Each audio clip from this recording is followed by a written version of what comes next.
بحثا عن انتصار في الكأس. الهلال الذي جعل من الفوز عادة لا تكسر يواجه النمور المنطلقة لانتزاع الانتصار هنا في مسابقة الكأس. الاتحاد وضع الليلة صدارة الدوري درعا وجمهور سلاحه ليواجه قوة الهلال في ربع النهائي الليلة بالكأس. الفرصة لا تمنح واللحظة التي تذهب لا تعوض. مع بداية عام جديد من يمنح جماهير الفرحة الأولى في سنة 25 ويعلن بأنه عام وبأن الموسم موسمه.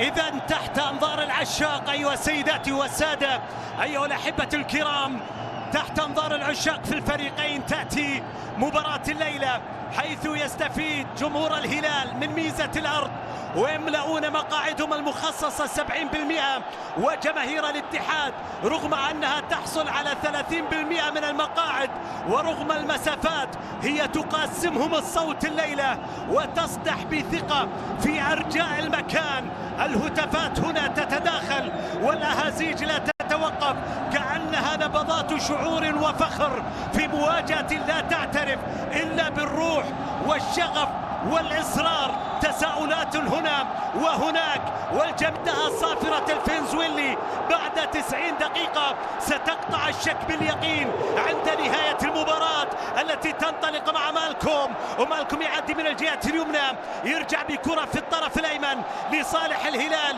الذي يبدأ مبكرا في أول هجمة مع اللحظات الأولى من زمن شوط المباراة الأول. كرة مقطوعة، الهلال جاءت خياراته في مباراة الليلة، بونو في حراسة المرمى، البليهي كوليبالي لودي.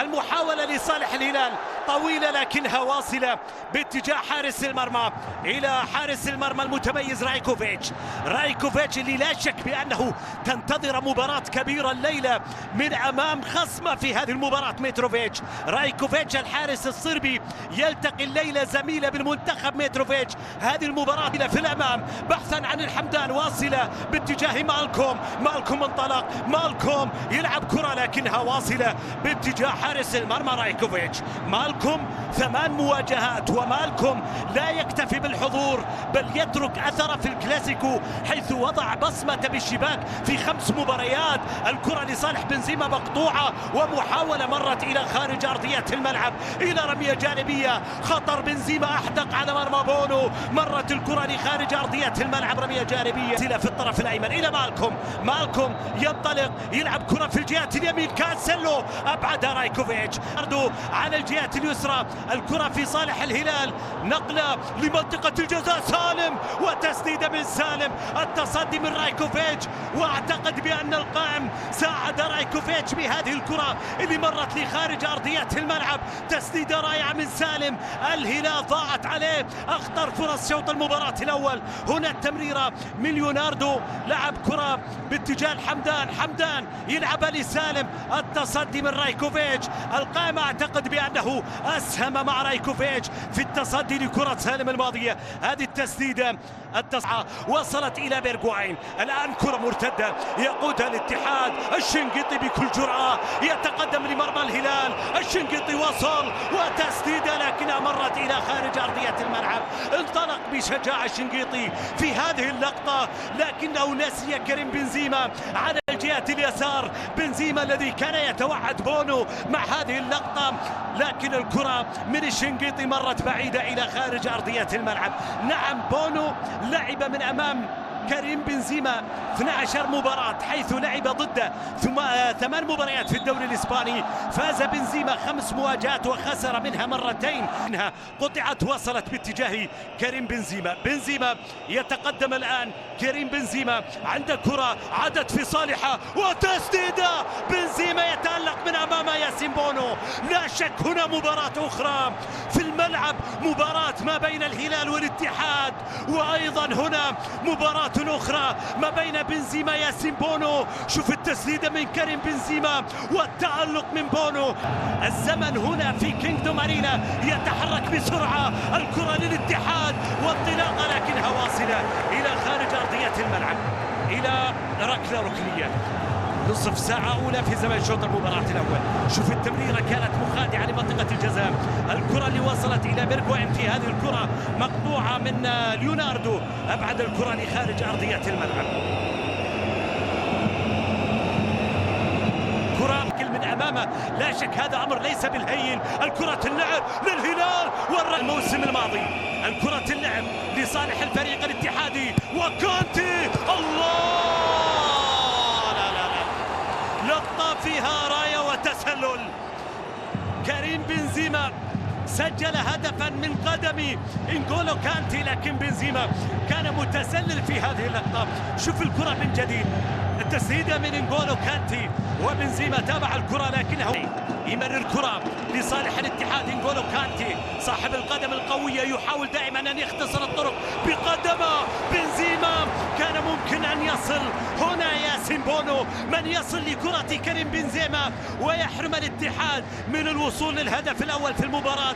الكرة وصلت في صالح الهلال إلى لودي في منتصف الملعب، يغير اتجاه الكرة من لودي، مرت الكرة إلى أقصى اليمين عند ليوناردو يلعب الكرة، أو وصلت الكرة الآن إلى ليوناردو، طالت مرت إلى خارج أرضية الملعب، كانت من كانسيلو.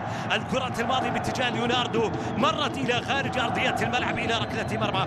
هذه محاولة كريم بنزيما في اللقطة الماضية، اللقطة اللي عدت لياسين بونو، بغض النظر إذا كان فيها شك تسلل أو لا، هي في النهاية وصلت في دورة الخليج الماضي حامد الغامدي وأخيرا أسامة مبارك، في حين الهلال خليفة الدوسري، خالد الغنام، محمد القحطاني، ناصر الدوسري، محمد الربيعي، محمد العويز، متعب الحربي، محمد كنو، حسان توبكتي وحمد اليامي. هذه قائمة البدلاء في الفريقين. الكرة ينطلق الهلال بكرة اللعب على الجهة اليمنى لمحاولة منقولة في منتصف الملعب، لكنها تقطع وتصل. اتحادية على الجانب الأيسر، الاتحاد يهاجم وينطلق من الجهة اليسار بعرضية، ثم الكرة مبعدة من سافيج أبعد الكرة لخارج أرضية الملعب. وصلت الكرة كركلة ركنية لصالح الاتحاد عند محاولة ملعوبة لمنتصف الملعب. الكرة في انطلاقة، بيرغواين مع الكرة ينطلق فيها بيرغواين، المحاولة والتقدم وكوليبالي يتدخل، وكوليبالي يستحق بطاقة صفراء الآن.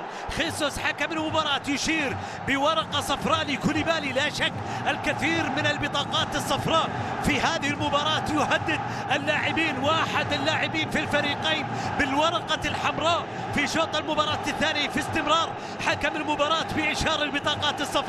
شوف الانطلاقة لبيرغواين بهذه الكرة، بيرغواين واصلة إلى مالكوم يأخذ الكرة يتقدم فيها مالكوم، والتمريرة بالجهة اليمين عرضية. الله، ليست كل الراسيات راسيات متروفيتش. ضاعت الكرة من الحمدان إلى خارج أرضية الملعب. بمثل هذه الكرة تعود الهلاليين بأنه تكون راسية متروفيتش، وصلت الهلال للشباك، لكن الكرة من الحمدان مرت إلى خارج أرضية الملعب إلى ركلة مرمى. ضاعت الكرة طويلة في الأمام بحثا عن بنزيما يبحث عن الكرة، بنزيما يسيطر عليها، الكرة معه بتسديد لكنها لا تمر. وصلت إلى ياسين بونو التسديدة الماضية من كريم بنزيما. الأصعب لم تمر يا كريم، فكيف تمر هذه الكرة من بونو؟ شوف التسديدة الماضية من كريم بنزيما، أراد أن تكون في الزاوية بعيدا عن متناول الاتحاد متصدر الدوري الذي يقف في صدارة الدوري. الكرة اللعب خاطئة من الاتحاد، رايكوفيتش في التصدي، الحمدان عدى والتسديدة لخارج أرضية الملعب، مرت إلى ركلة مرمى، عدت الكرة، كانت خطيرة. المحاولة الماضية أخطأ فيها دفاع الاتحاد، التمريرة باتجاه فابينيو، نجح في قطع طريق سافيج، ثم الحمدان في تسديدة لكنها بعيدة عن المرمى، وصلت إلى خارج أرضية الملعب. المرور كان ناجح من الحمدان، استخدم قدم اليسار في هذه الكرة، التسديدة الخاطئة إلى خارج أرضية الملعب. الحمدان عليه أن يغير القائم. الكرة اللعب لصالح الاتحاد إلى كريم بنزيما، بنزيما انطلق، بنزيما عدى، الله على لقطة من بنزيما، وصلت إلى بيرغواين، بيرغواين يلعب كرة في الجهة اليمين، الشنقيطي بعرضية وصلت لبنزيما، جول! بنزيما يسجل في المواعيد الكبرى، المواعيد الكبرى تعترف بالكبار، المواعيد الحاسمة تعرف بنزيما. الاتحاد يفتتح القمة، الاتحاد يكتب الفصل الأول في صراع القمة، الصدارة بالدوري، بوابة العبور لمجد يصنع هنا في الكاس. الاتحاد يفرض فصول الهيمنة ويسجل هدف الأول. شوف الكرة الملعوبة باتجاه بنزيما، وبنزيما يسجل أول أهداف الاتحاد، أول أهداف المباراة، وثالث أهدافه من أمام الهلال. بنزيما يسجل هدف الشخصي الثالث في مرمى الهلال، والهدف الأول في المباراة. المواعيد الحاسمة تعرف بنزيما، المواعيد الكبرى تعترف بالكبار، وبنزيما يسجل هدف التقدم في صالح الفريق الاتحادي 1-0. النتيجة أصبحت للاتحاد الآن في شوط المباراة الثاني. كرة اللعب وصلت عند سالم الدوسري، سالم يمرر كرة إلى ليوناردو، ليوناردو وصلت لسالم، وصلت لسالم، جول! سالم الدوسري، سالم هذه ليالي مباريات القمم، توقيت الخاص، سالم الدوسري يسجل هدف التعادل، هدف للزعيم، هدف التعادل للهلال. الهلال يعيد عقارب المباراة لنقطة البداية، هدف التعديل يحمل رسالة من الزعيم للنمور، لا انتصار يكتب بسهولة من أمامي، والطريق لنصف النهائي يعلق حتى إشعار آخر. سالم الدوسري، سالم الدوسري سجل التعادل، سجل التعادل. الاتحاد كنا مسجل باسمه كانتي، الكرة تلعب إلى بيرغواين، وبنزيما في تسديدة والتصدي، بيرغواين ضاعت الكرة خارج أرضية الملعب.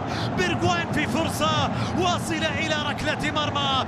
بنزيما في تحدي جديد مع بونو، هذه المرة نجح بونو، لكن بنزيما دائما خطير من أمام بونو. شوف التسديدة، شوف كرة بونو، بونو هذه الكرة تمسك يا بونو، هذه الكرة خطيرة إذا تردها بهذا الشكل. بيرغواين سريع، بيرغواين حاول يسجلها لكن الكرة مرت إلى خارج أرضية الملعب، إلى مالكم يمررها لسالم، وسالم يسدد، والكرة الثانية من سالم. الله الله يا رايكوفيتش، رايكوفيتش واحدة من انطلاقاته التي عرفناها في الأوقات الأخيرة في مباريات الهلال. لعب الكرة لسالم بهذا الشكل، وسالم على مرة الكرة اللعب لصالح الفريق الاتحادي. بيرغواين يلعب كرة في منطقة سالم، تقدم سالم مع الكرة، الكرة من سالم مقطوعة، واصلة بعرضية، الله!